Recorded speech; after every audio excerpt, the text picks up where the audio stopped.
Ça sent bon, hein. Ah, c'est délicieux. C'est agréable. Oh, mais ça a démarré. Mais oui. Ah là là, j'avais complètement oublié qu'on avait un live là. Ça pose tellement. Mais oui, on se laisse emporter en bonne compagnie. Voilà. On dit pas ce que tu respirais. Oh, ça sent bon ça aussi. Mais on le dit pas. Chut. C'est un mystère. C'est secret. C'est un secret. Bon, on n'est pas nombreux là ce soir, dis donc. Ça y est, on a rouvert les terrasses, hein. Tout le monde est en terrasse, il pleut pourtant. Bonsoir tout le monde. Ça fait plaisir de vous voir. Ah, Virginie Albaré, ça me dit quelque chose. Mon lapin. C'est pas pour moi. Ce soir, voilà, on est encore dans un autre lieu. Vous voyez, c'est presque une tradition de faire ça dans plein de lieux différents, partout en France. Donc là, j'ai fait carrément un voyage, j'ai changé de dimension. Et je suis au pays des licornes et des paillettes. Et on est avec ce soir une invitée spéciale, une guest star. Voilà, Caroline Dias, qui est donc chez Myrtea Ochadi France, votre contact privilège. Si vous êtes professionnel, c'est votre interlocutrice. Ça fait plaisir, Fabienne, on est content de vous voir. Donc là, ce soir, on n'est pas très nombreux, dis donc, par rapport à d'habitude. Mais je vous dis, c'est ça, c'est les terrasses qui ont ouvertes. Mais vous pouvez nous regarder en live sur les terrasses. Alors donc, bienvenue dans ce live en partenariat avec les magasins L'Eau Vive, Clermont-Ferrand et Aubière. Donc, on est donc sur ce Facebook Live pour Myrtea Formation, Myrtea Ochadi France. Et ce soir, donc, on va parler de méditation olfactive. Et si ce soir je suis avec Caroline Dias, c'est que elle anime également des vidéos, des lives sur un blog qu'elle a créé. Si tu veux en parler un petit peu. Oui, alors j'ai une page Instagram qui s'appelle Rainbows and Roses. Alors Rainbows and Roses, en fait, c'est un accompagnement holistique de la femme et l'enfant avec l'aromatologie et la réflexologie aromatique. Voilà, donc vous pouvez aller voir mon Instagram pour le découvrir sur la page Rainbows and Roses sur Instagram. Voilà, et Caroline qui s'est formée en aroma et en réflexo chez Myrtea Formation. Voilà. Et donc, alors je vois Andrea Brito Franco frère, bonsoir, élève en naturopathie, c'est top votre live, je m'incruste. Mais vous avez bien raison. Alors, élève en naturopathie chez nous ou au Sénato, puisque j'ai fait une conférence pour le Sénato mardi. Donc on a peut-être quelques personnes élèves du Sénato qui viennent ce soir. Alors, donc, vous savez, la méditation olfactive, on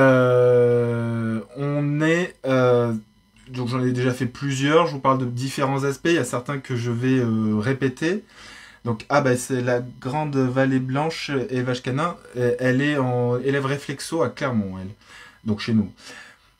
Alors, le nom de votre blog, est-ce qu'on peut l'écrire? Mais est-ce que moi j'ai un... Alors, c'est pas un blog, c'est une page Insta. Alors, Rainbows. Ouais. 2 tirés du bas. Et tiré du bas. Tiré du bas 2 fois. Comme... End. Tiré du bas 2 fois. Roses. Voilà, ça c'est le blog de Caroline Dias. Enfin, le blog, la page Insta de Caroline Dias. Et hop. Voilà, c'est Naturo Sénato et herboriste Mani. Donc, chouette. Herboriste comme moi, du coup. Alors, donc je vous disais, la méditation olfactive, on parle de différents aspects. Je vous ai déjà présenté pas mal de choses. Donc, comme je vous disais, il y en a certaines qui vont que je vais répéter. Et donc, bienvenue aux élèves de Sénato ce soir, ça fait plaisir. Et ce soir, je voulais insister sur certains points, parce que comme j'ai parlé justement, j'avais préparé la conférence pour les élèves du Sénato donc qui a lieu mardi. J'avais préparé certains points justement, et je me suis dit tiens, ce serait intéressant d'approfondir ça dans mon live et de présenter certaines choses plus spécifiquement, notamment concernant la méditation. Déjà, souvent on dit je vais faire ma méditation.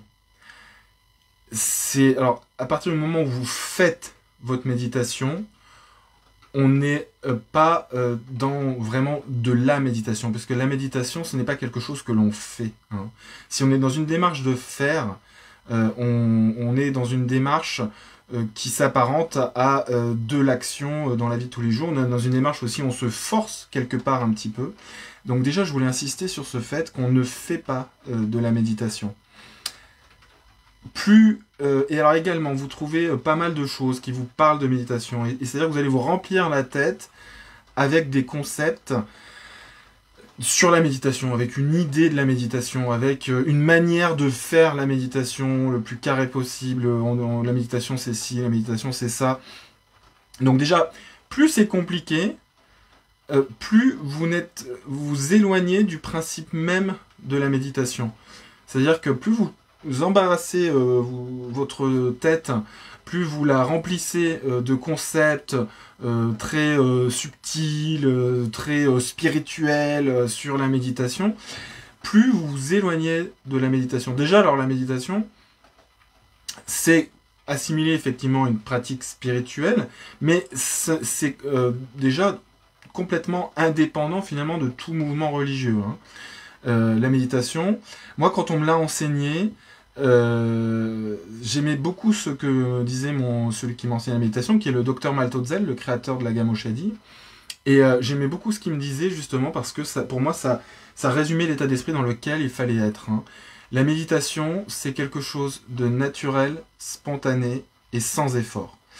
À partir du moment où vous n'êtes pas dans une forme de spontanéité, à partir du moment où vous faites des efforts pour méditer, vous n'êtes pas dans le bon état d'esprit, en tout cas pour rentrer en méditation.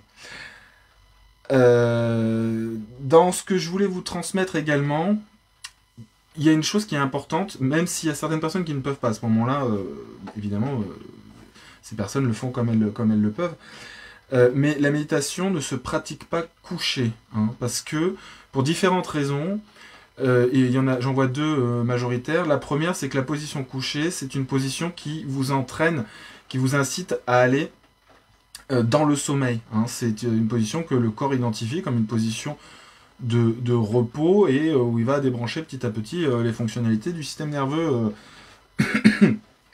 Donc ça, déjà, c'est pas propice. C'est-à-dire que si vous faites une méditation couchée, vous allez très souvent vous endormir.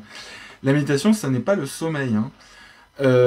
Et également, l'autre raison, c'est que la position couchée n'est pas favorable à une bonne circulation énergétique. Voilà. Par contre, si vous êtes dans une situation dans votre vie qui vous amène à devoir rester couché, ok, hein, vous prenez pas la tête avec ça. Hein. C'est si vous avez la possibilité de le faire différemment, il vaut mieux. Voilà. La meilleure position, normalement, ça reste quand même en tailleur, le dos le plus droit possible, mais sans raideur. Hein. Faut pas se dire, faut absolument que je sois droit et voilà, se rigidifier le dos. Et une bonne manière d'avoir la bonne position au niveau du dos, c'est de mettre un coussin juste sous les fesses légèrement, mais voilà, vraiment pas complètement sous les fesses, juste à l'extrémité sous la colonne vertébrale. Et comme ça fait basculer votre bassin hein, dans une position plus favorable à ce que naturellement vous adaptiez une position avec le dos droit.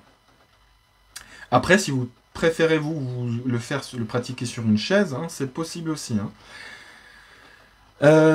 Alors, la méditation, déjà, il y a plein de concepts à savoir. Enfin, à savoir, non. Je veux dire, pour expliquer la méditation, déjà, justement, c'est pas du tout la peine de le savoir. Hein. D'ailleurs, probablement que moins vous en savez, mieux ça se passera. Mais si on devait définir, en fait, moi, ce que j'ai pensé, alors vous verrez plein de publications là-dessus, moi, je pratique beaucoup la méditation, et je me suis rendu compte que là où j'ai commencé à faire vraiment de la bonne méditation, c'est à partir du moment où j'ai vraiment lâché, hein, où je me suis laissé emporter dans l'état de méditation, et où je me suis mis dans un état d'ouverture, d'accueil et d'acceptation de ce qui est. Et l'acceptation de ce qui est, c'est l'acceptation de tout notre environnement extérieur, mais également notre environnement intérieur. La méditation, ça n'est pas le fait d'arrêter de penser. Ce n'est pas forcer l'arrêt des pensées. Si vous forcez l'arrêt des pensées, ça marche pas. Déjà, vous allez observer sans doute que si vous forcez l'arrêt des pensées, vous fermez les yeux et dire je ne pense pas. Et puis souvent, vous allez spontanément, vous allez arrêter de respirer. Alors surtout pas. Au contraire. Donc, non, cet état d'ouverture et d'accueil, c'est déjà d'accepter que des pensées surgissent, hein, et de les observer. En fait, cet état, vous passez on va dire de l'identité de celui qui, entre guillemets, quelque part, subit sa vie, à celui qui observe sa vie. Donc, si des pensées, des émotions arrivent, c'est pas grave, hein. Et quelque part, c'est pas mal, parce qu'en fait, vous allez... en fait, c'est comme si vous faisiez bouger un bâton dans une petite mare d'eau claire, vous faites bouger un bâton à l'intérieur, ça fait remonter, voilà, les choses à la surface. Hein, donc la méditation, en faisant ça régulièrement, vous allez finir par épurer tout ça. Donc ce qui jaillit au moment de la méditation, c'est normal, c'est bienvenu, c'est naturel, accueillez-le. Ne cherchez à rien faire avec, surtout pas. Donc, et pareil, du coup, là par exemple, on est sous les toits et puis il commence à pleuvoir. Peut-être que vous l'entendez d'ailleurs dans le micro. Et là, on va faire une petite séance de méditation avec Caroline.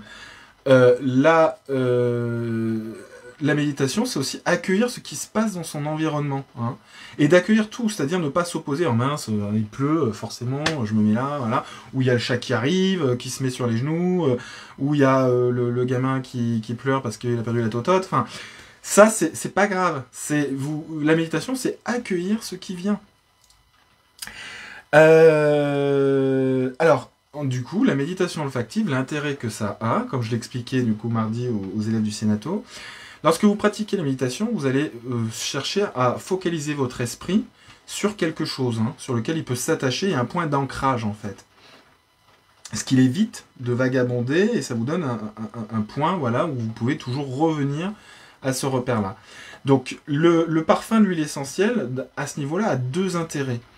Le premier, justement, c'est de focaliser son attention sur l'odeur, hein. Et d'ailleurs, plus vous allez sentir, moins vous allez le sentir. Donc plus vous allez devoir être, entre guillemets, concentré, focalisé sur l'odeur du parfum pour la ressentir. Donc ça, c'est pas mal.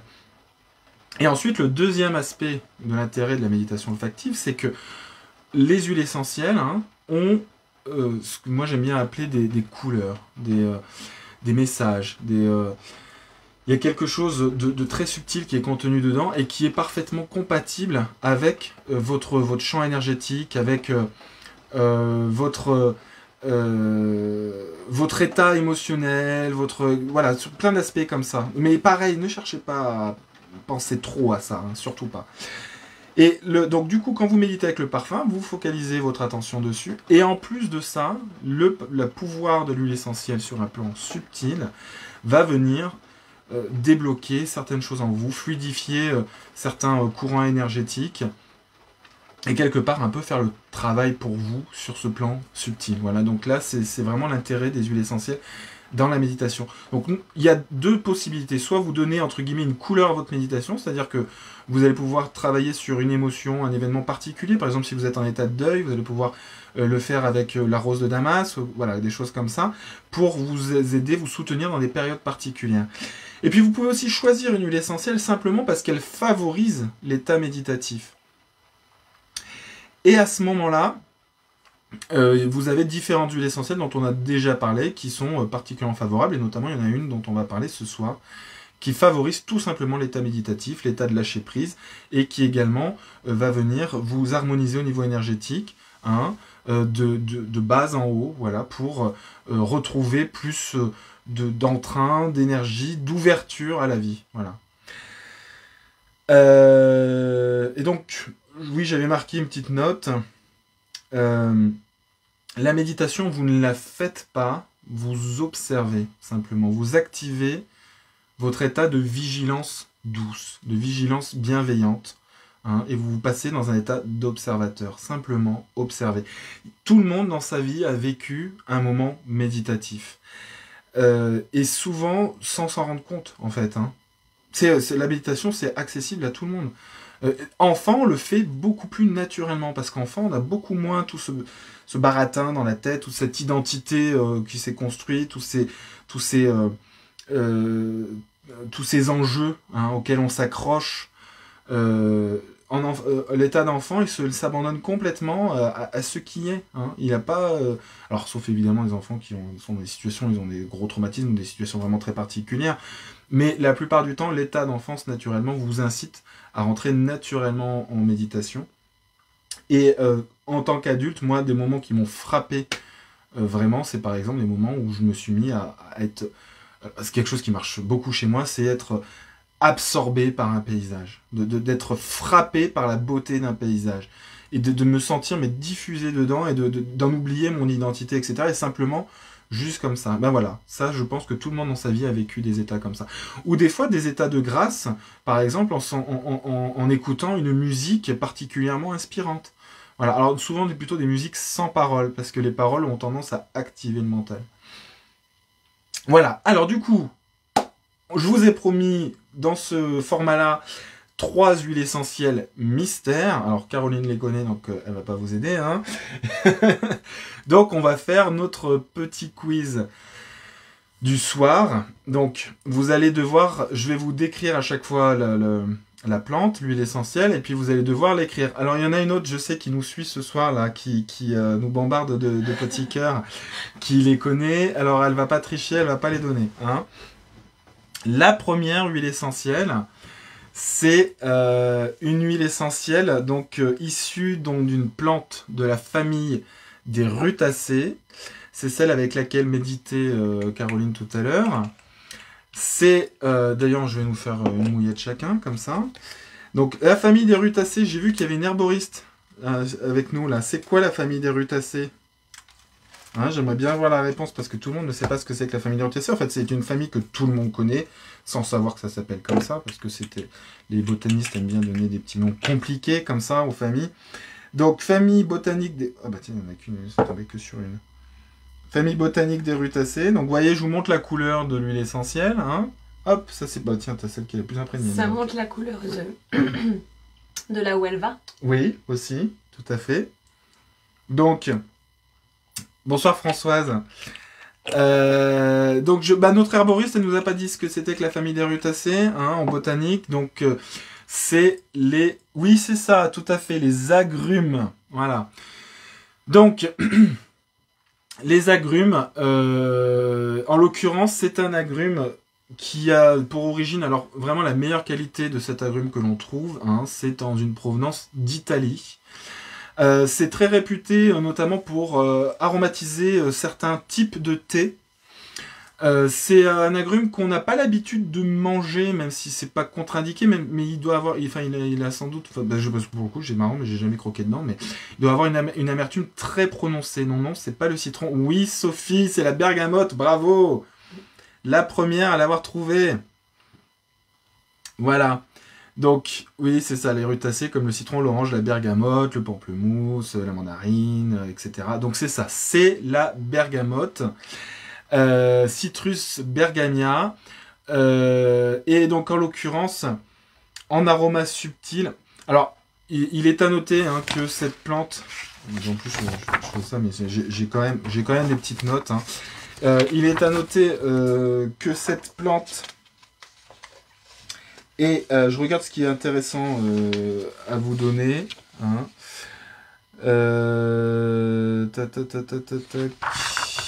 Juste, oui, si vous l'utilisez, alors c'est une que vous pouvez utiliser en aroma dit conventionnel, classique, mais surtout, faites attention lorsque vous l'appliquez au niveau cutané, parce qu'elle est extrêmement photosensibilisante. Il existe une huile essentielle, alors on appelle huile essentielle, mais du coup on devrait l'appeler plutôt essence, hein, même si on accepte le nom huile essentielle, c'est pas complètement correct, parce qu'elle n'a pas été distillée. Mais il existe une essence de bergamote, enfin donc du coup une huile essentielle de bergamote qu'on a distillée après l'extraction pour en enlever justement les composants, voilà, le bergaptène, les composants qui sont photosensibilisants. Voilà, qui sont... alors, du coup, c'est une opération qui n'est pas, on va dire, invasive pour l'huile essentielle. Et c'est donc une... Alors, par contre, en méditation olfactive, en aroma subtil, il est important de prendre la bergamote complète, hein, parce que, en l'occurrence, ce fameux bergaptène qu'on cherche à retirer pour éviter l'effet photosensibilisant est extrêmement intéressant. Hein, c'est la famille des Furanocoumarines. Il est extrêmement intéressant sur le plan nerveux. C'est un profond relaxant, calmant. Donc c'est important de prendre la bergamote complète lorsque vous faites votre méditation olfactive. Alors, moi j'ai voulu noter ce que... donc de mon côté, mes notes en vous préparant ce petit Facebook Live. J'ai voulu noter la petite phrase que vous dit la bergamote lorsque vous l'utilisez comme ça. Donc, je laisse exprimer mon enfant intérieur dans la joie et l'insouciance. Et justement, cette insouciance qu'ont les enfants, c'est quelque chose auquel il est bon de se reconnecter en tant qu'adulte. Hein. Donc on laisse exprimer notre enfant intérieur, qu'on a tous, hein, qui est plus ou moins enfoui, mais dans la joie et l'insouciance. Et la bergamote, ça parle vraiment de ça. Hein. Ça parle vraiment de la joie, et de la joie insouciante. Et également, ça parle de la joie qui n'a pas de motif. Hein. C'est dans la joie dans sa plus pure essence. Hein. Lorsqu'on pratique la méditation régulièrement, cette forme de joie-là a tendance à jaillir en nous. Cette joie qui n'a pas de motif. C'est pas une joie où on se réjouit de quelque chose. C'est juste, j'ai envie de dire, moi je l'appelle notre état naturel. Hein. Qui est présent chez tous les enfants et même les animaux dans une certaine mesure. C'est un état d'être naturel, c'est pour moi la vie qui s'exprime. Hein. Alors, autrement, il est intéressant de noter avec la bergamote qu'elle nous affranchit de nos culpabilités, de nos croyances limitantes. Alors ça, c'est issu de bibliographies, hein, et notamment celle de, par exemple, on trouve chez André Bitsas, pour le citer, et puis aussi également notre fameuse Tata Lydia, comme je l'appelle. Lydia, si tu vois un jour cette vidéo, hein, je te fais un coucou. Tata Lydia, je l'appelle comme ça, mais c'est Lydia Bosson, c'est pas ma vraie Tata, mais je la connais depuis que je suis tout petit. Et Lydia Bosson, celle qui a écrit justement les livres Aroma énergétique, l'aromathérapie énergétique, Grandir avec les huiles essentielles, les hydrolats, etc. Donc il y a plusieurs bibliographies qui est très connue dans le monde de l'aromathérapie. Et c'est elle qu'on va dire qui, quand même beaucoup, on peut lui dire, qui a beaucoup popularisé cette approche de l'aromathérapie, qui avait été notamment initiée par un ami de mon père, qui est Philippe Maibio, et qui était celui qui avait créé les laboratoires Phytocénarum, qui n'a plus rien à voir avec Philippe Maibio aujourd'hui. Hein. Donc voilà, donc je vous dis donc ce qu'on peut lire dans ces bibliographies-là, nous affranchit de nos culpabilités, de nos croyances limitantes, nous libère de l'amertume, et ça j'aime beaucoup justement ça avec l'essence de bergamote, hein, c'est passer d'un état d'amertume, des fois d'amertume dont on n'a pas forcément conscience, hein, à un état d'insouciance. C'est vraiment cette espèce de switch, hein, vraiment de l'adulte qui s'est enfermé dans un certain état émotionnel et mental et basculé vers justement retrouver l'insouciance et la légèreté de l'enfance. Et ça j'adore. Je l'ai trop senti. Voilà. Et alors oui, après un trauma, si vous subissez un trauma dans votre vie, c'est par exemple la bergamote, voilà, c'est reconnecter à la joie après un trauma. Et j'aime beaucoup cet aspect-là aussi. On dit la bergamote vous aide à croquer la vie à pleines dents. Et alors, dans une certaine mesure aussi, chez certaines personnes, elle a tendance à aider à lutter contre les addictions. Alors, respirez l'huile essentielle de bergamote, faites-en l'expérience, je peux vous dire, c'est addictif. Mais faites-le avec de la bergamote d'Italie, c'est très important. Hein. Vous ne vous laissez pas avoir par la bergamote pas chère à tout va. Vraiment, la plus grande subtilité, le meilleur biotope pour les bergamotiers, c'est vraiment l'Italie. Voilà. Voilà pour la bergamote. Alors, ensuite, donc l'autre huile essentielle, je vais nous faire un petit shoot aussi. Hop.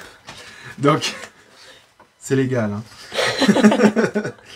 Donc, l'autre huile essentielle, alors, c'est une huile essentielle, une grande classique en aromathérapie, en tout cas en aromathérapie subtile. C'est une plante qui est très connue, originaire d'Inde. C'est de la famille... Ah ouais, mais non, je vais pas vous donner la famille parce que c'est inclus dedans.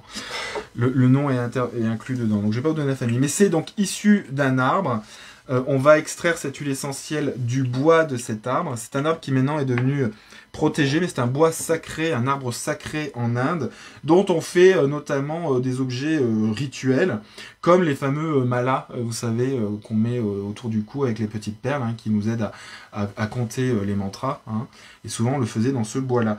Donc, c'est devenu une huile essentielle très très chère. Alors, c'est pas le nard, non. Oui, Fabienne, c'est le santal. Et en l'occurrence, je vous parle là vraiment du santal blanc. Le santal indien, qui a une huile essentielle qui est un peu épaisse, qui fait que j'arrive pas du tout à la faire couler sur la mouillette. Mais écoutez, on va faire au grand mot les grands remèdes. Donc je vous parle vraiment du santal blanc, le santalum album, à ne pas confondre avec les autres types de santal que l'on peut trouver, comme le santal dit amiris, qui en fait n'est pas un santal, comme le santal de Ostrocalédonicum, comme le santal... Pacificum. Tous ces santals-là sont alors tout à fait valables, hein, mais si vous cherchez à faire une méditation olfactive, vous voyez, vraiment c'est une huile essentielle qui est très très poisseuse, très visqueuse, je sais pas si on voit, non il est là le... Licoreuse. Ouais, licoreuse, c'est ça. Mais tout à fait, parce qu'elle est très très riche en sesquiterpènes. Pour entrer dans le... Ouais, d'ailleurs, il ne faudrait pas que je vous charge le mental trop avec ce genre d'aspect-là, mais c'est des molécules donc, qui sont assez lourdes. Hein. Sesquiterpènes, hein, ça veut dire c'est des molécules qui sont sur une base de 15 carbone et du coup qui sont par opposition à d'autres molécules dans les huiles essentielles qui sont riches en monoterpènes, hein, qui eux ont 10 atomes de carbone. Et donc les sesquiterpènes, donc ça donne forcément donc, quelque chose qui est effectivement, c'est bien dit, liquoreux. Hein. On a presque l'impression qu'il est riche en sucre, en fait, quand on le voit couler. Et à l'odeur, il y a un côté un peu sucré. Il y a un côté un peu miel, tout à fait. Un peu miel, un peu gourmand. Hein. C'est vraiment, pour la méditation, le meilleur santal à choisir. Effectivement, ça reste le plus cher. Mais c'est malgré tout vraiment, si vous avez l'occasion, choisissez plutôt celui-là. Alors là, je vous l'ai mis sur des mouillettes, mais vous pouvez très bien le respirer au flacon. Hein. Du coup, vous n'avez pas besoin de le consommer, entre guillemets. Hein. Voilà. Ne le mangez pas. Non, surtout pas. Enfin, c'est pas toxique, cela dit, hein, mais ça va finir par vous coûter cher. Alors, je voulais vous dire, parce que moi, je peux vous parler olfactivement, mais normalement, on a un petit passage qui... vous explique l'odeur, voilà. Odeur boisée, ambrée, orientale, persistante, caractéristique, qui est utilisée comme note de fond en parfumerie. Voilà. Et moi, je trouve le côté ambré, effectivement, c'est celui qui... C'est presque un rien vanillé, mais il n'y a pas de vanilline dedans. Hein. Mais c'est difficile à parler. C'est boisé, ambré, effectivement. C'est extrêmement agréable et c'est très très fin. Parmi les différents santals que vous aurez l'occasion de sentir en parfumerie, c'est le plus fin de tous et c'est le plus sacré de tous. Alors, du coup, moi, pour vous exprimer ce que nous dit le santal blanc dans cette approche psycho-émotionnelle de l'aromathérapie, moi, je vous ai donc rédigé une petite phrase. Je retrouve ma pureté et mon équilibre originel, aussi bien sur le plan physique que mental, énergétique et spirituel. Voilà, c'est vraiment... une huile essentielle qui va venir vous harmoniser profondément, intérieurement, qui va venir apaiser vos pensées, le mental, les émotions. C'est vraiment une huile essentielle qui va vous apporter un peu une sensation de renouveau. Et au-delà de ça, c'est une huile essentielle qui est très très très agréable à employer pour un ancrage lors de la méditation. Voilà, c'est une odeur à laquelle on s'accroche assez bien. Voilà. C'est pas, vous voyez, la bergamote, c'est bien de l'utiliser pour vraiment quand on veut jouer sur quelque chose de précis, hein, retrouver notamment la joie, etc. Par contre, c'est une huile essentielle qui est très élevante, la bergamote, et qui a aussi tendance, alors je l'avais pas noté ça, mais c'est une huile essentielle aussi qui vous parle de sexualité, mais de sexualité sacrée et de plaisir et de joie dans la sexualité. Du coup, dans la méditation, c'est pas forcément, si vous voulez juste une huile qui vous amène à la méditation, c'est pas forcément la plus indiquée, quoi. Donc le bois de santal, également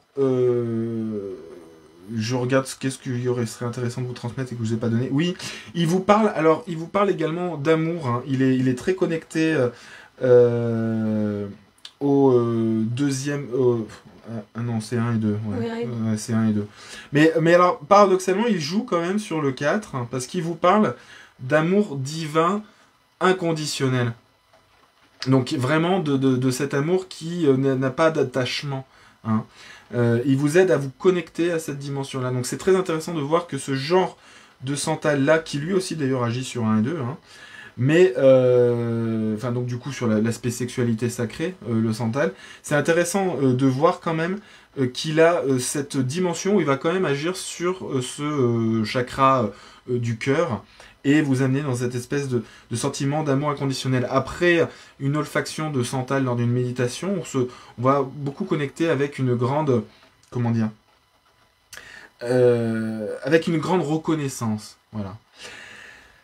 Alors, la dernière huile essentielle qu'on va voir ce soir. Alors, bon, vous allez me dire. Bon, je l'ai dit, la bergamote, c'est pas la plus chère. Hein. Le Santal, effectivement, c'est cher. L'autre, celle-ci, là, alors, je vous dirais, moi, quand je prépare ces petites méditations-là, ces petites conférences-là, je réfléchis pas forcément. Je suis pas dans une démarche de réflexion de qu'est-ce qui va être le. Voilà, je suis plus dans une démarche qui est assez intuitive, vous voyez. Et du coup, ce qui est venu dans ce choix de méditation ce soir, c'est une plante. Alors, c'est de la famille des Lamiacées. La famille des Lamiacées, on retrouve par exemple la lavande, le basilic, le romarin. Voilà. Donc, c'est pas tout ça. C'est une plante qu'on peut très bien avoir dans son jardin, hein, qui est assez adventive. Hein. Donc, adventive, c'est, on va dire, envahissante. Mais l'huile essentielle est très rare parce qu'il faut une très très très grosse. Oui, la menthe c'est aussi la famille Lamiacée, mais c'est pas celle-là. Il faut une très très grosse quantité de la plante pour faire une petite quantité d'huile essentielle. Donc c'est pour ça qu'elle est très très rare. Il faut jusqu'à 10 tonnes de cette plante pour obtenir ne serait-ce qu'1 kilo d'huile essentielle. Mais voilà, Marie-Chantal. C'est tout à fait la mélisse. Bravo. Alors, je sais pas pourquoi l'écran il diminue. Bon, je sais pas. Bon, ça va. Donc, c'est la mélisse. Donc, Melissa officinalis, hein, son nom botanique. Du coup, moi, je vous dis la petite phrase que j'ai écrite là-dessus. C'est donc, malgré la tempête, je me connecte à cet espace de paix et de sérénité en moi, présent à chaque instant. Hein, donc ça, c'est vraiment l'huile essentielle qui vous fait chanter dans la tempête, qui vous fait vous poser dans la tempête. Et tout à l'heure, d'ailleurs, avant de préparer mon Facebook Live, parce que là, on vient de passer une semaine, je travaille beaucoup en ce moment, je suis fatigué. Et avant de démarrer, je me suis mis simplement avec le petit flacon donc de mélisse, et j'étais, mais posé. Vraiment, Caroline est rentrée dans la pièce, elle m'a j'étais shooté à la mélisse. Mais positivement. Hein. Et en fait, moi, c'est celui que je vais qualifier un peu de bouton off. C'est-à-dire dans des moments vraiment de gros chaos mental, émotionnel. Parce que finalement, d'ailleurs, le chaos n'est toujours que mental et émotionnel. Hein. C'est peu importe la situation extérieure, voilà, ce qui compte le plus, c'est ce qui se passe à l'intérieur de vous. Donc quand vous sentez une sensation de chaos, hein, c'est vraiment ce qui se passe à l'intérieur de vous. Donc malgré la tempête, je me connecte à cet espace de paix et de sérénité en moi, présent à chaque instant. Et c'est très important de vous arrêter sur cette notion de c'est présent à chaque instant. C'est-à-dire qu'il n'y a pas finalement de quelque chose à créer en soi, tout ça, pour émettre, pour réaliser cet état. Non, cet état de paix et de sérénité, en fait, il est présent à chaque instant, simplement il est caché. À bientôt, Nina. Il est caché par tout ce remue-ménage mental, émotionnel. Brouillard. Voilà, ce brouillard, tout à fait. Donc, la mélisse, hein, c'est le bouton off de tout ça. C'est également une très bonne protectrice contre toute énergie négative de toute provenance. Oui, il y a un replay, tout à fait. Vous pourrez voir les replays, soit en vous reconnectant sur la page Facebook qui sera diffusée, soit sur notre chaîne YouTube. Et également, nos élèves y ont accès gratuitement dans l'espace mini-conférence de la plateforme Moodle Myrtea Formation en ligne. Alors, et donc, cette huile essentielle va également vous aider à vous purifier au niveau relationnel. Hein. Et donc, vos rapports à vos différentes relations, c'est une huile essentielle qui va venir agir dessus. Voilà. Donc, on va assez de blabla sur tout ça. Maintenant, je vous invite à prendre une petite huile essentielle de votre choix. Hein. Si vous êtes bienveillant envers vous-même, vous en choisissez une que vous aimez. Parce que c'est tout à fait possible de méditer avec une huile essentielle qu'on n'aime pas. Mais voilà, pour moi, c'est pas ma démarche. C'est pas forcément nécessaire. Moi, je préfère que vous choisissiez une huile essentielle que vous aimez. Ou une, en tout cas, qui ne vous dérange pas et qui va vous parler d'aspects sur lesquels vous avez envie de travailler en vous. Mais travailler, c'est laisser le travail se faire à travers l'huile essentielle. Hein. Et ben moi, je vais méditer avec le santal. Voilà. Moi, avec la mélisse. Ah bah oui, la mélisse. Of course. C'est pailleté, la mélisse. C'est vrai, c'est un côté pailleté, je trouve. Oui, c'est un peu poudré dans l'odeur. Au niveau énergie, ça dégage au niveau des épaules, tu vois. C'est très bien. Et ben ça dégage au niveau des épaules. Donc vous voyez, du coup, chez Caro, ce que ça lui fait, c'est que ça lui enlève le poids des épaules. Et c'est vrai, hein, c'est le bouton off. Hein, donc vous vous remettez dans un état de paix et de sérénité. Donc prenez votre petit flacon, votre petite mouillette, ou vos aronoses, ou les petits comme ça systèmes, hein, qui sont bien aussi comme ça, qu'on a envie d'amener sur soi quand on veut faire des petites méditations ponctuelles. Les petits inhalateurs, petits sticks, voilà. Installez-vous, fermez donc les yeux, mettez-vous dans un état de présence, donc le dos droit mais sans tension, de préférence donc en tailleur, ou alors si vous êtes sur une chaise, les pieds au sol, pas de torsion dans le corps. Voilà. Alors vous pouvez faire la petite technique pour entrer en parasympathie, parasympathicotonie. Donc c'est-à-dire, vous inspirez pendant 5 secondes.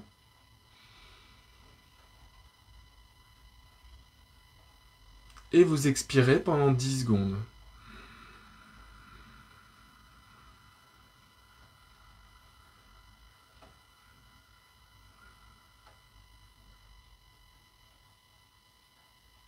Voilà. Puis vous pouvez réinspirer normalement en sentant le parfum de l'huile essentielle.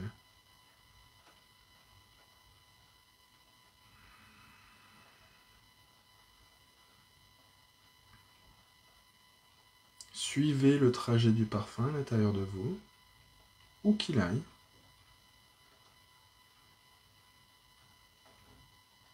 Sentez toutes les petites notes subtiles de l'huile essentielle.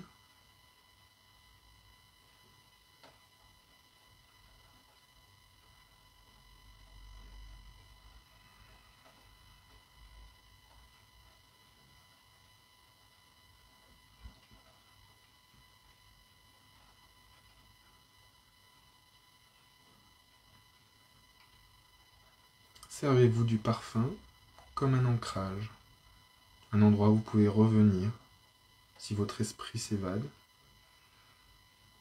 Revenez au parfum et observez.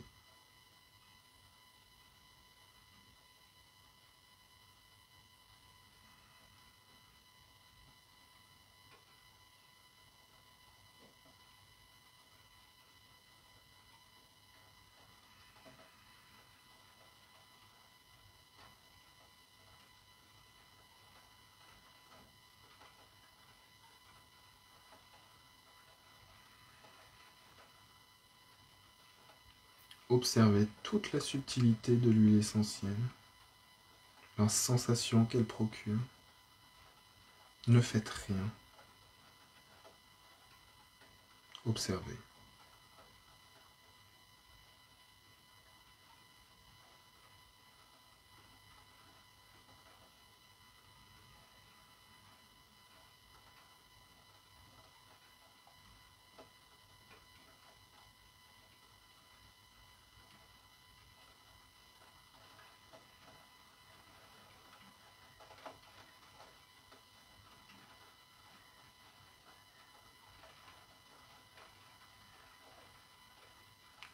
que le parfum.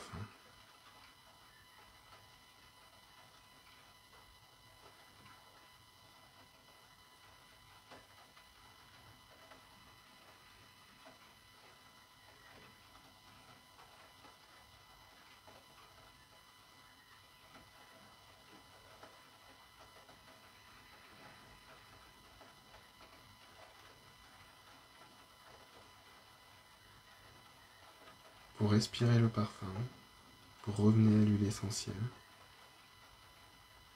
ici et maintenant.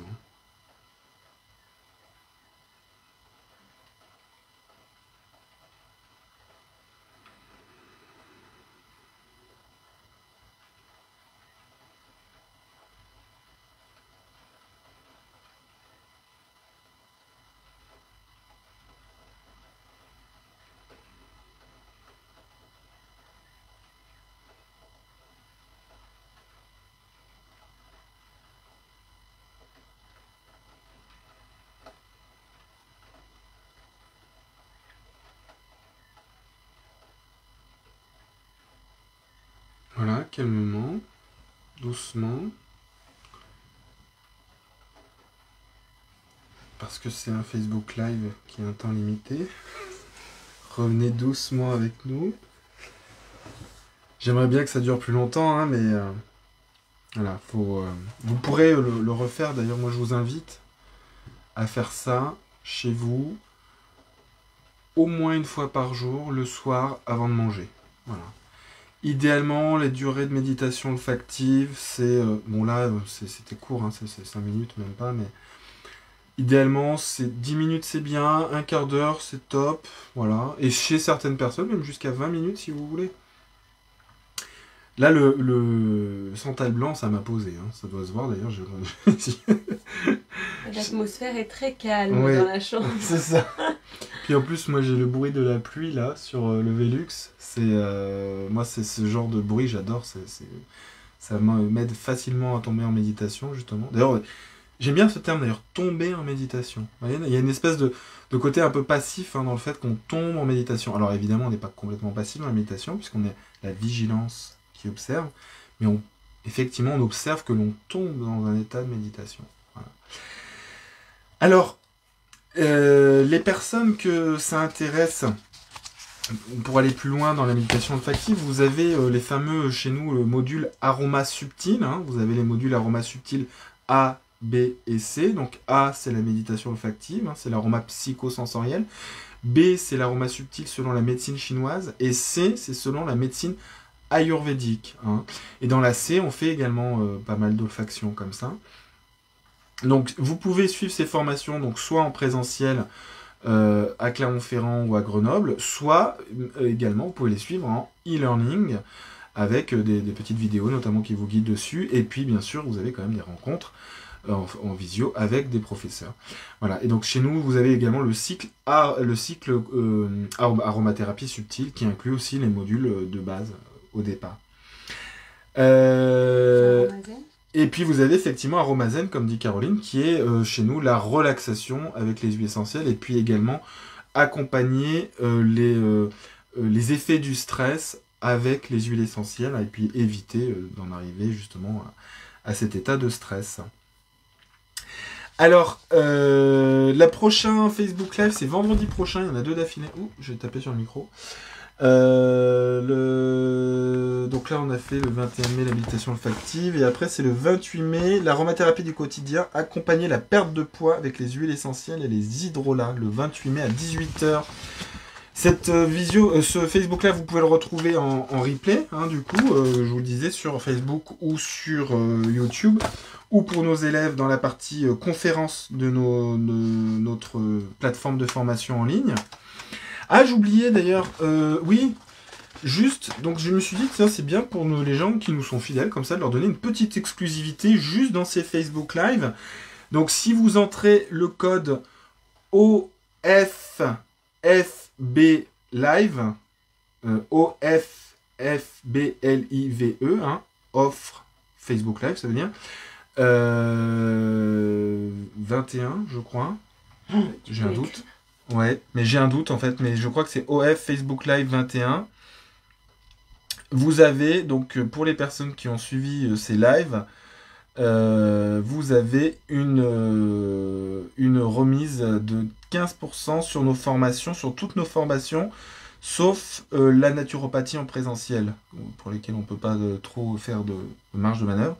Donc 15% de remise sur toutes nos formations avec le code OF, et j'oublie d'ailleurs, FB Live 21. Voilà.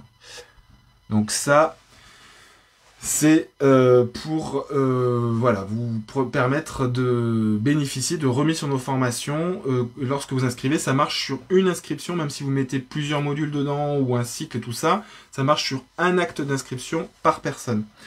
Voilà, donc c'est que pour les personnes qui auront suivi ce Facebook Live ou regardé le replay. Et ben écoutez, en tout cas, moi je vous remercie. C'est toujours une joie, un plaisir d'être avec vous. Ça fait partie des aspects de mon métier, moi, qui me plaisent. De pouvoir transmettre comme ça à tout le monde. Et merci à Caroline de m'avoir accueilli dans son antre sacré, avec les petites licornes qu'on peut voir un peu partout. Moi je vous dis à très bientôt. Et donc du coup c'est vendredi prochain. À bientôt et à mardi Virginie. Ciao ciao.